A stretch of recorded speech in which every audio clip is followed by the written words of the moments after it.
नमस्कार, मी अर्चना देशमुख तुमचं सगळ्यांचं मनापासून खूप स्वागत करते। आज आपण पतल्या पोह्यांचा चिवडा कसा बनवायचा हे बघूया। याआधी पण मी हा व्हिडिओ टाकला आहे, पण ज्यांची पतल्या पोह्याच्या चिवड्याची ऑर्डर आली होती त्यांनी मला सांगितलं होतं की तुम्ही पोह्यांचा चिवडा कसा बनवता, प्लीज मला थोडासा व्हिडिओ दाखवा। म्हणून मी नवीनच हा व्हिडिओ तयार केला आहे। चला आता बघूया आपण कसं करतोय ते। पहिले मी उन्हात 2 तास पोहे वाळत घातले, त्यानंतर पोहे भाजून घेतले। अचानक सकाळी 11:45ला मेसेज आला की 3 किलोचा पतला पोह्यांचा चिवडा मिळेल का।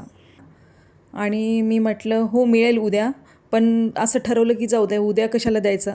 मग लगेच बाजारात गेली, 2 मिनिटात सगळं सामान घेऊन आली। पोहे वाळत घातले, शेंगदाणे आणले, सगळं सामान घेऊन आली, कांदा कट करून घेतला आणि लगेच उन्हात टाकून सगळी तयारी केली आणि संध्याकाळी 5 वाजता करायला घेतला मी चिवडा।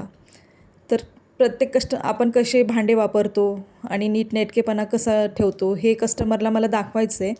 आणि कसं आहे की आपण कुठली वस्तू खाताना बाहेर गेलं तर बघतो की हे कसं आहे, स्वच्छ आहे की नाही, कुठल्या भांड्यात केलं आहे, नीट केलं आहे की नाही।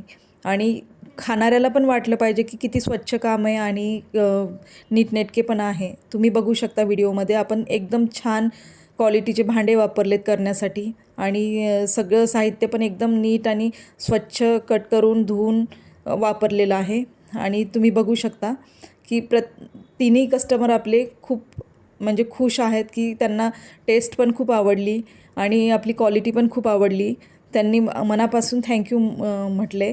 तुम्हाला जर कोणाला ऑर्डर द्यायची असेल किंवा दुसरं अजून काही पाहिजे असेल, शेव, चकली, शंकरपाळे हे काही पाहिजे असेल तर 2 दिवस पहिले प्लीज मला सांगा आणि ऑर्डर करा। आणि आपल्याला काही वाटतंय तर कमेंटमध्ये नक्की सांगा। तुम्ही माझा व्हिडिओ बघताय त्याबद्दल मी खूप तुमचे आभारी आहे, धन्यवाद। आणि यूट्यूबमुळे माझ्यामध्ये खूप काही चेंजेस झाले आणि मला करण्याची जिद्द अजून जास्त माझी वाढलेली आहे।